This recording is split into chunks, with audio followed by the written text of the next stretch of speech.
We interrupt this program to bring you a special report. An aircraft carrying 216 passengers and crew has made an emergency landing due to smoke in the cockpit and passenger cabin. The aircraft is being evacuated and fire and rescue teams are on the scene. Stay tuned for more information as it becomes available. Now back to our regularly scheduled... The National Transportation Safety Board has determined that the probable cause of the incident was a leaking package containing nitric acid in the cargo compartment. Smoke prompted the crew to request permission to make an emergency landing. The smoke was generated by a spill from a package containing hazardous material that was not properly classed, described, packaged, marked, or labeled. The shipping papers did not include the correct shipping name, hazard class, or quantity of hazardous material, and the shipper certification was not signed. The hazardous material in question is prohibited on passenger aircraft, and the words cargo aircraft only were not entered after the basic description on the shipping paper. The hazardous material was in a packaging unsuitable for air transportation and exceeded the quantity limitation prescribed for the material in the hazardous materials regulations for cargo aircraft. The shipper failed to train its employees in the proper classification, packaging, and hazard communication requirements for hazardous materials, and the carrier failed to train its employees in requirements for accepting, handling, and transporting hazardous materials.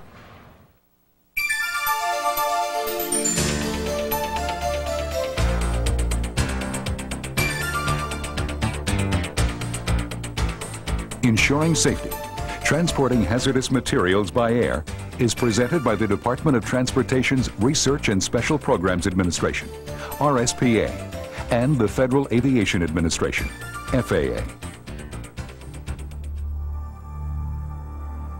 Incidents of hazardous materials causing aircraft crashes are rare, but when they occur, they are often fatal.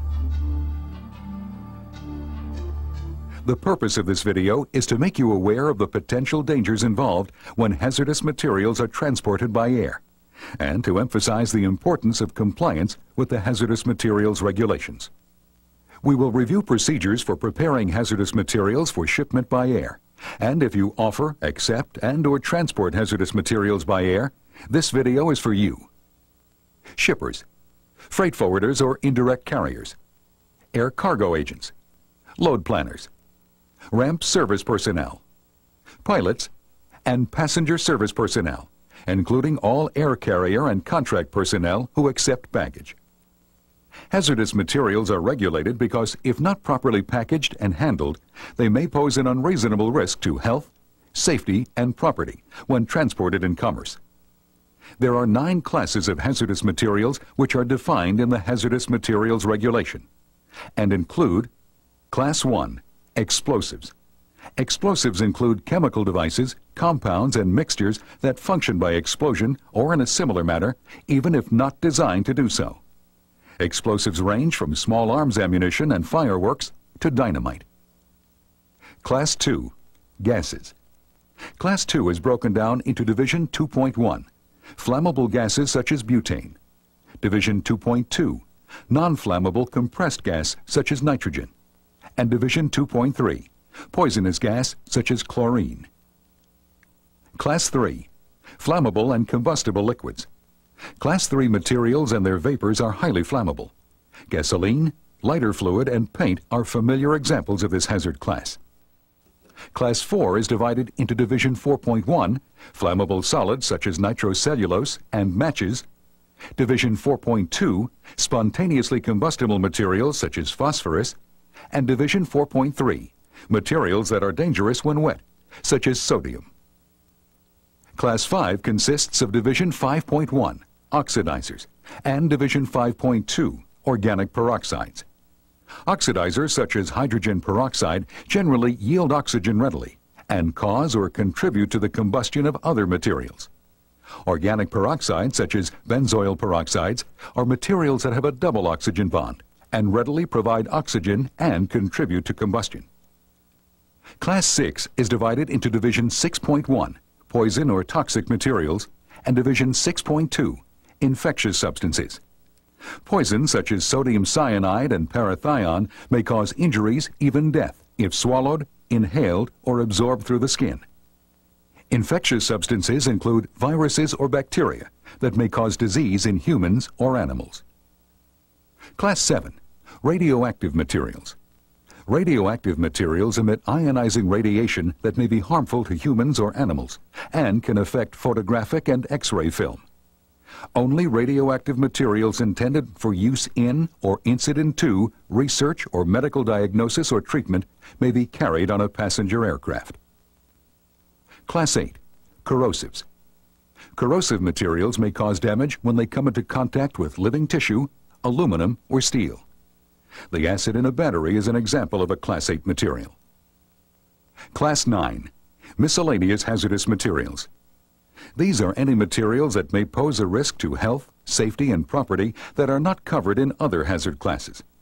This includes materials with anesthetic, noxious, or other similar properties which could cause extreme annoyance or discomfort to passengers and the flight crew, thereby limiting them in the performance of their duties. Familiar examples of Class 9 include dry ice and asbestos. Under international regulations, consumer commodities also fall into Class 9. But under U.S. regulations, consumer commodities are classed as other regulated materials D, or ORMD. Each of these classes can be transported safely if packaged and handled correctly. Each has the potential for disaster if the hazardous materials regulations are ignored or compromised. Let's follow a hazardous materials shipment from its point of origin to its being loaded on a passenger aircraft. Observe closely how the shipment is handled at each step. Hazmat safety begins with the shipper.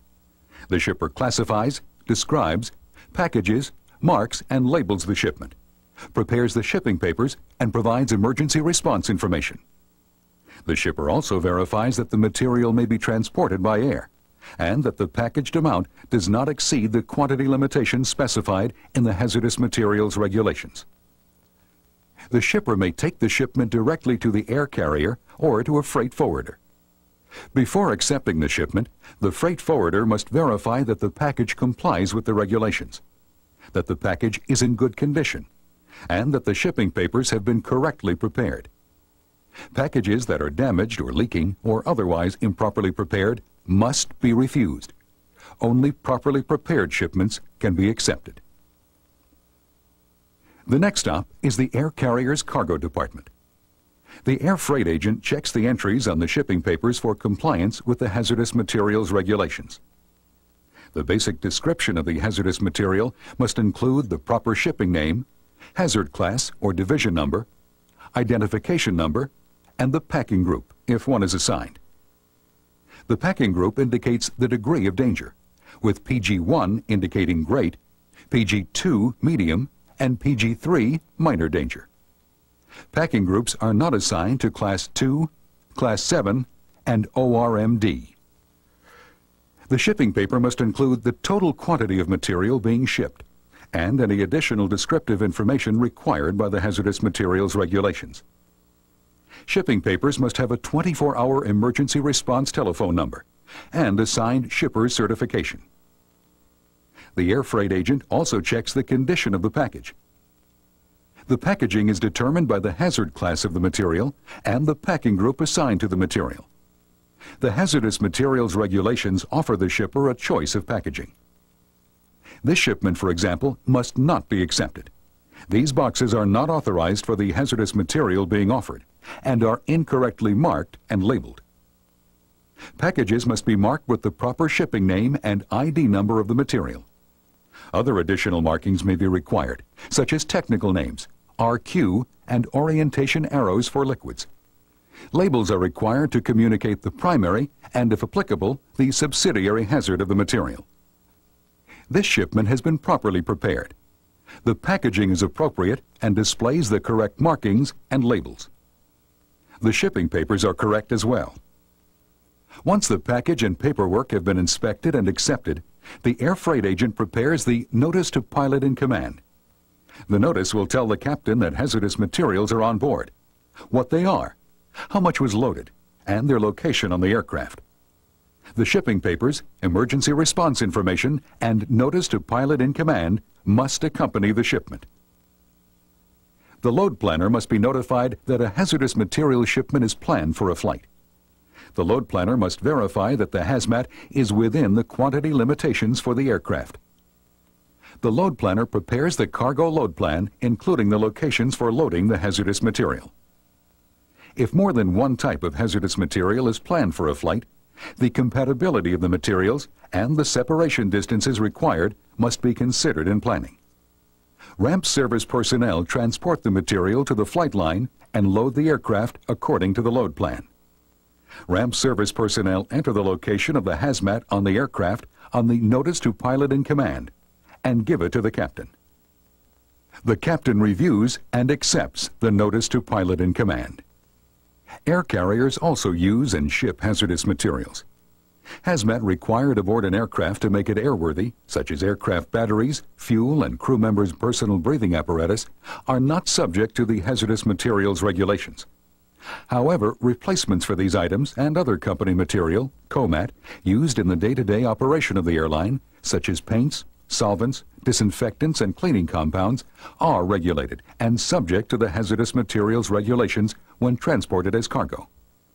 That means that these shipments require the same preparation and documentation as other hazardous material shipments.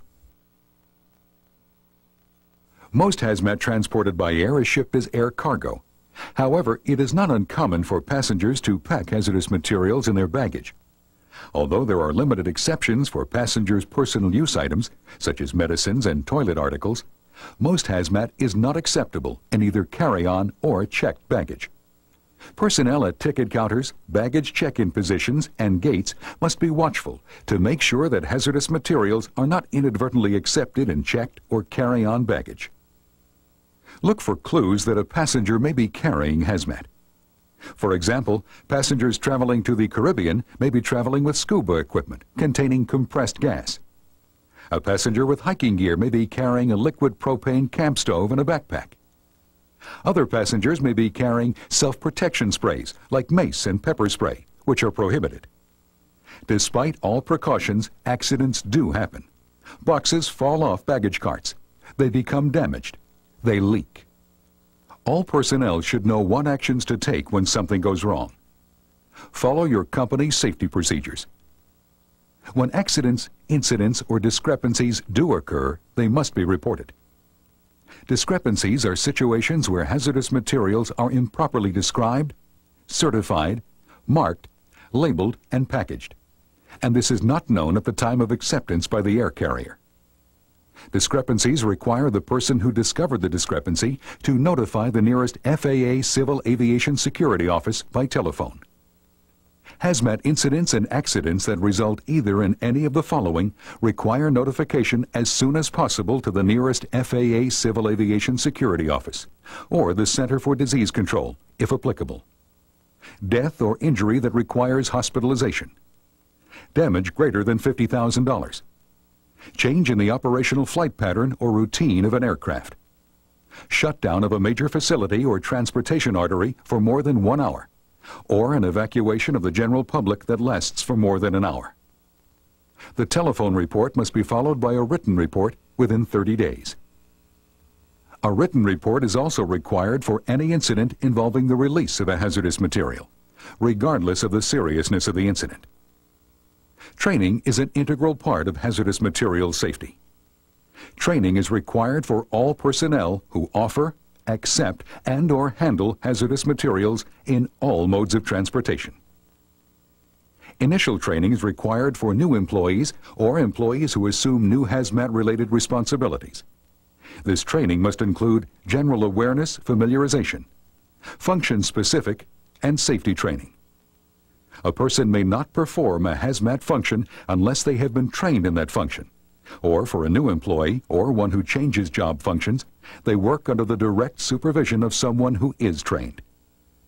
If any regulatory requirements pertaining to a function the employee performs change, the employee must be retrained concerning that function immediately.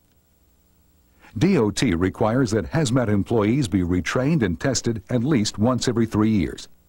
However, the FAA, under 14 CFR, requires annual recurrent training for air carrier employees.